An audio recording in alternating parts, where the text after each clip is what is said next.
बिस्मिल्लाहिर्रहमानिर्रहीम। अस्सलाम वालेकुम नाजरीन, मैं हूं जमशेद अंसारी। नाजरीन, आगे बढ़ने से पहले मैं एक दो ट्वीट्स आप लोगों की खिदमत में पेश कर देता हूं और उसके बाद उस पर बात होगी। डॉक्टर दानिश साहब हैं और इस किस्म के कई तज्जियाकार हैं। सियासी पार्टियों की बात तो अलग है, वो तो पॉलिटिकल ओपोनेंट्स होते हैं, सियासी मुखालिफ होते हैं, उन्होंने हर सूरत में पॉइंट स्कोरिंग करनी होती है। लेकिन बदकिस्मती ये है और हमारा अलमिया ये है कि चंद सीनियर सहाफ़ी भी और दानिशवर भी सियासी बाकायदा एक सियासी पार्टी बन गए हैं और सियासी पार्टी के मेंबर और तर्जुमान बन गए हैं। तो आज सुप्रीम कोर्ट में कोरोना के हवाले से समाअत होती है और उसमें चंद रिमार्क्स पास होते हैं और उन रिमार्क्स पे बगैर तहकीक किए, बगैर तदकीक किए, बगैर जुस्तजू किए चंद जो ब्रिगेड हैं, जो दानिशवर हैं, वो एक्टिव हो जाते हैं और मिठाइयों की दुकानों पे फिर बहुत ज़्यादा रश लग जाता है। तो उन्होंने कहा कि जो सुप्रीम कोर्ट ने मौजूदा काबीना की तहदाद पे सवाल उठाए हैं। इस किस्म के और भी दानिशवरों के ट्वीट्स हैं कि 49 रुकनी काबीना किस लिए रखी गई है, ठीक है। और 49 रुकनी काबीना रखने का मतलब यह है, चंद दूसरे दानिशवरों के ट्वीट्स हैं कि वज़ीर आज़म खुद कुछ काम नहीं करना चाहते, वज़ीर आज़म में यह अहलियत ही नहीं है, इसलिए 49 रुकनी काबीना उन्होंने अपॉइंट की है, तैनात की है। तो नाज़रीन, सबसे पहली बात तो यह है कि आज मैं अपनी इस वीडियो के ज़रिए मुतालबा करता हूँ हुकूमत पाकिस्तान से भी, और आप लोग भी मेरे साथ इस मुतालबे में शामिल हो जाएं कि पाकिस्तान का कौमी जो फल है या फ्रूट है या जो भी कह दें, बहरहाल वो आज के बाद मिठाई को डिक्लेयर कर दिया जाए मिठाई। क्योंकि गुज़श्ता 2.5-3 सालों में जब से इमरान खान साहब ने इनकी नाक में दम कर रखा है, यकीन करें एक एक रिमार्क पे मिठाइयों की दुकानों पे रश लग जाता है, इतना जमे गफ़ीर होता है। और उसमें सबसे ज़्यादा आगे तो पॉलिटिकल पार्टी से भी आगे जो है वो हमारे चंद दानिशवर होते हैं। तो ये मेरा मुतालबा है और ये मुझे उम्मीद है कि आप लोग भी इसमें मेरा साथ देंगे। दूसरी बात है कि डॉक्टर ज़फ़र मिर्ज़ा साहब के हवाले से चंद रिमार्क्स आए, ठीक है। अब रिमार्क्स और फैसला में, तहरीरी आर्डर्स में फ़र्क होता है, लेकिन इन लोगों को मैं कभी कभार हैरान होता हूँ कि मैं किन लोगों के साथ मत्ते लग गया हूँ, किन लोगों के साथ मैं दलील की बुनियाद पर गुफ्तगू करता हूँ, जिन्हें आज तक रिमार्क्स में और फैसले में और तहरीरी आर्डर में ही फ़र्क पता नहीं है। तो मैं उन लोगों को समझाने की कोशिश कर रहा हूँ, लेकिन बहरहाल मैं अपने नाज़रीन के लिए ये सब कुछ करता हूँ। तो नाज़रीन, सबसे पहली बात यह है कि जो लोग बहुत खुशियाँ मना रहे हैं और मिठाइयाँ खा रहे हैं और लोडियाँ डाल रहे हैं कि जी 49 रुकनी काबीना जो है ना वज़ीर आज़म साहब ने रख ली, इसलिए वज़ीर आज़म साहब नाअहल है, वज़ीर आज़म साहब से खुद काम नहीं होता। अब इन लोगों ने अगर रिसर्च की होती, ठीक है, तो मेरा पूरा दावा है कि इस रिसर्च को सुनने के बाद वो लोग खुद ही ये जो मिठाई जो उनके मुंह में है वो उगल देंगे दोबारा, ठीक है। क्योंकि हर जो रिमार्क्स है उसके डांडे जाके इनके साबका जो हुक्मरान हैं उनके साथ जाके मिलते हैं। मैं आप लोगों के सामने चंद आदाद व शुमार रखता हूँ नाज़रीन। सबसे पहले मैं हमेशा ये कहता हूँ कि खुद स्टडी करने की, जब हम खुद स्टडी करते हैं तो इन लोगों से मुतासर होने की ज़रूरत ही नहीं होती। यह है आइन का आर्टिकल 92, ठीक है, पाकिस्तानी आइन का तो उन्होंने मुताला किया नहीं है, ये जो हमारे दानिशवर हैं ये लोग करते ही नहीं है कि ये आइन का आर्टिकल 92 है और उसका जो सब क्लास है वो जनाब है 3। वो उसमें लिखते हैं कि प्रोवाइडेड दैट द टोटल, ये है आइन का आर्टिकल 92, ये आप खुद पढ़ सकते हैं। Provided further that the total strength of the cabinet including member of state shall not exceed 11% of the total membership of Majlis Shura parliament. यानी उसमें ये कहते हैं कि जो टोटल वफाकी काबीना होगी, जिसमें वज़राए मुमलिकत, वफाकी वज़रा, वज़राए मुमलिकत और मुशीर सब कुछ शामिल करके वो जो है वो टोटल जो पार्लियामेंट का स्ट्रेंथ होगी, तादाद होगी, उसका 11% होगी, यानी कि 11% से ज़्यादा नहीं होनी चाहिए। अब ये आइन का हिस्सा है, चूँकि मैंने ये स्क्रिप्ट लिखा है रिसर्च करके, चूँकि पार्लियामेंट 2 ईवानों पर मुश्तमिल है, पाकिस्तानी पार्लियामेंट, जिसमें 342 अरकान कौमी असम्बली और 104 अरकान सेनेट के हैं, लिहाजा उनकी कुल तादाद 446 बनती है पाकिस्तानी पार्लियामेंट की, सेनेट और कौमी असम्बली को मिला के। अब इसका 11% हिस्सा अगर हम बनाते हैं तो 11% जो है 446 का वो 49 बनता है और यही हमारी तादाद है। तो ये आइन के बिल्कुल मुताबिक है, गैर कानूनी गैर आइनी काम नहीं है। इन्हें मिठाई खाने से पहले ये खुद ही जो है वो थोड़ी सी तहकीक कर लेते तो शायद मिठाई के पैसे इन लोगों के बच जाते और किसी गरीब और मुस्तहिक को दे देते अगर इनकी नीयत होती। अच्छा, अब आगे चलें, इससे आगे चलें नाजरीन। 70 सालों में पाकिस्तान की कोई को टोटल जो काबीनाएं रही हैं वो 48 रही हैं।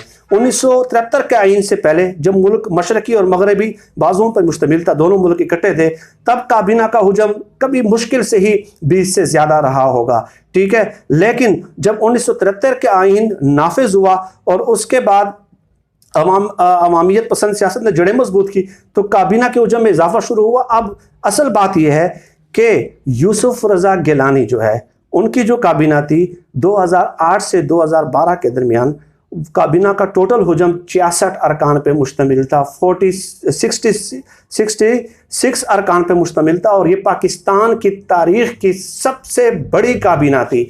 अब अगर 49 रुकनी काबीना पे एतराज़ होता है, ठीक है, तो इसका मतलब ये हुआ कि पीपल्स पार्टी वाले इनसे बहुत ज़्यादा नाअहल है। अगर इनके उसूल पे ही हम बात कर लें कि 49 रुकनी काबीना वाला नाअहल होता है, ये जो दानिशवरों के उसूल है, ठीक है, तो 66 रुकनी काबीना वाला तो उससे महा जो है वो नाअहल होगा। इसका मतलब ये हो कि people's party should be out from the political scenario now. इसका मतलब ये होगा कि अब उनके नाम आप लोग न लें, बस ख़त्म बात। अब आज से भी आगे चलें शाहिद खान अब्बासी की जो काबीना है, उसका हुजम जो था 55 अरकान पे मुश्तमिल था, 55 अरकान पे, उसमें 35 वजीर और 20 वज़राए मुमलिकत शामिल थे, 20 वज़राए मुमलिकत। और शाहिद खान अब्बासी साहब ने ये जो काबीना थी 55 रुकनी काबीना, ये कब बनाई थी? आम इंतखाबात से पहले फ़ौरन ये काबीना उन्होंने बनाने की जहमत की, ताकि क्योंकि पार्टी वफादारों को इंतखाबी अखाड़े में उतरने से पहले ही काबीना का हिस्सा बनाया जा सके, ताकि वो एक्टिव होकर इंतखाबात में हिस्सा ले सकें। तो 66 और 55, इसका मतलब यह है कि दोनों पार्टीज नाअहल है, 55 वाले भी और 66 वाले, क्योंकि अगर 49 वाला नाअहल है तो वो तो ज़्यादा नाअहल है, इसलिए उन दोनों पार्टीज का नाम ये दानिशवर नहीं लेंगे। इसके बाद फिर हम भी शायद अपने मुतालबे पे गौर कर लेंगे, लेकिन पहले आप उन दोनों का नाम नहीं लेंगे, उनके वफादार और हिमायती आप नहीं बनेंगे, उनको वापस लाने की बात नहीं करेंगे। ये नहीं कहेंगे डॉक्टर दानिश जैसे लोग जो कहते हैं कि मरियम नवाज और बिलावल भुट्टो इस मुल्क का मुस्तकबिल है, क्योंकि उन्होंने पाकिस्तानी तारीख की 2 बड़ी काबीनाएं इन दोनों वज़ीर आज़म ने अपॉइंट की है। और इससे भी आगे चले कि सेहत के हवाले से चंद रिमार्क्स आते हैं, भाई वो रिमार्क्स हैं, ठीक है। अब रिमार्क्स आते हैं कि सेहत के हवाले से इंतजाम किए गए या नहीं किए गए, उसके ऊपर ये ट्विटर ब्रिगेड जो है, ये लिफाफा ब्रिगेड, वो भी लुडिया डालते हुए आप लोगों को नज़र आता है, ठीक है। तो ये नाज़रीन, मैंने आप लोगों के सामने 2 स्टोरीज पहले शेयर की थी, एक द गार्डियन की और एक जो है न्यूयॉर्क टाइम्स की। पहले मैंने इस पे वीडियोस की हैं, लेकिन मैं अब आपको बताऊं कि ये एक ऐसा चैलेंज है जिसने पूरी दुनिया के नाक में दम कर रखा है। उन ममालिक के जो डेवलप्ड कंट्रीज़ हैं, जो तरक्की याफ्ता ममालिक हैं, वो उन ममालिक को भी समझ नहीं आ रही कि हम क्या स्ट्रेटजीज डेवलप करें और किस तरह इस क्रिटिकल सूरत हाल से बाहर निकलें और उसको टैकल करें। तो चुनाचे देख लें, ये द गार्डियन की स्टोरी है, ठीक है, ये द गार्डियन की स्टोरी है, द गार्डियन अखबार की।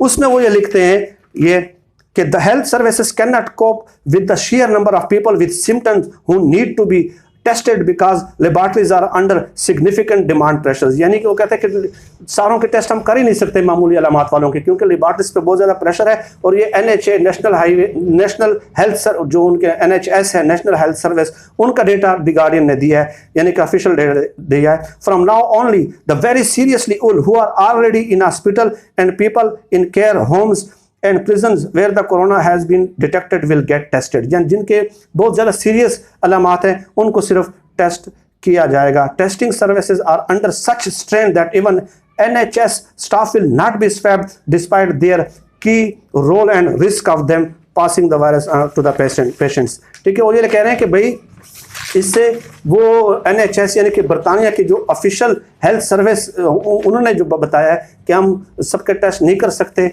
और हमारे ऊपर बहुत ज़्यादा प्रेशर है, तो पाकिस्तान क्या इकदाम करे इससे ज़्यादा, आप बताएं ना, इससे ज़्यादा। अच्छा, आप वो फिर एक स्ट्रेटजी डेवलप करते हैं, वो कहते हैं कि ये मई और जून तक इसकी शिद्दत थोड़ी सी कम हो जाएगी। When the NHS will be under great pressure the strategy of all countries is to delay that peak and stretch it out over a longer period of time so that health services are better able to cope। कहते हैं कि हुकूमतों की कोशिश है कि इसको थोड़ा सा लॉन्गर पीरियड में लॉकडाउन कभी नरम करें कभी सख्त करें, एक स्ट्रेटजीज डेवलप करें ताकि उस वक्त तक हुकूमतें मुनासिब इंतजाम कर पाएँ। ठीक है, ये सब हुकूमतों की ये स्ट्रेटजी है और यही पाकिस्तान की स्ट्रेटजी भी है। और इससे भी आगे ये न्यूयॉर्क टाइम्स का एक मैंने आर्टिकल आप लोगों की खिदमत नाज़रीन पेश किया था कि ये इन सवालों के मैं जवाब दे रहा हूँ कि हुकूमत क्या कर सकती है, क्या नहीं कर सकती। अब वो न्यूयॉर्क टाइम के आर्टिकल में लिखते हैं कि अमेरिकन एंड यूरोपियन मैन्युफैक्चरर्स से that they can not speed up production enough to meet soaring demand at least not any time soon. कहते हैं कि इस बीमारी की जो लवाजिमात हैं वो बहुत जल्द पूरी नहीं कर सकते, नहीं हो सकती। अच्छा, mister Wheel and company is a shipping machine as it can gate.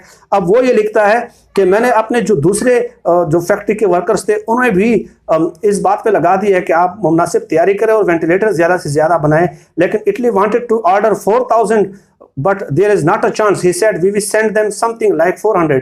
वो जो वेंटिलेटर बनाने वाली कंपनी है वो कहते हैं कि इटली ने 4000 की हमसे डिमांड की और हम 400 उनको बमुश्किल दे पाएंगे। इससे भी आगे चले नाज़रीन, इन्होंने एक डेटा लिखा है, in Germany where 25,000 ventilators are now available nationwide. The government ordered 10,000 from a domestic manufacturer trigger to be made over the next year.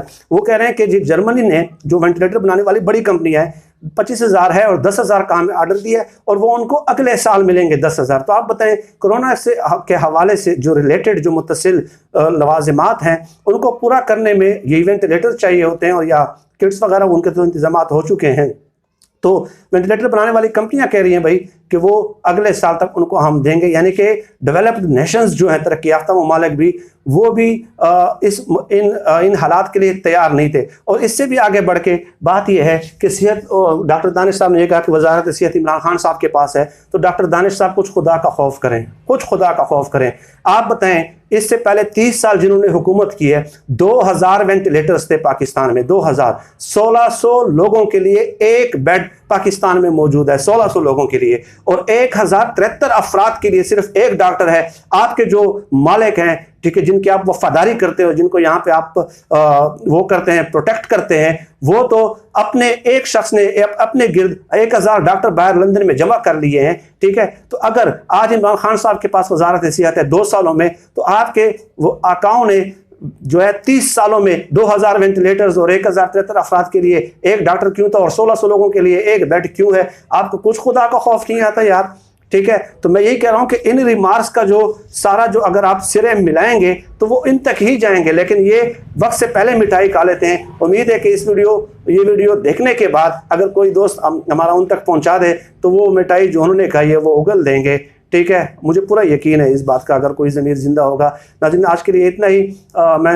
ये ख़बर मेरे सामने आई तो मैंने सोचा कि आज इस पर दूसरी वीडियो बना लूँ, इसलिए मैंने इमरजेंसी में बना ली। बाकी तमाम मसरूफियात तर्क करके मुझे अपने दुआ में नाज़रीन खुसूसी तौर पर याद रखिएगा। अल्लाह हम सब का हामी व नासिर पाकिस्तान जिंदाबाद। अल्लाह हाफिज़।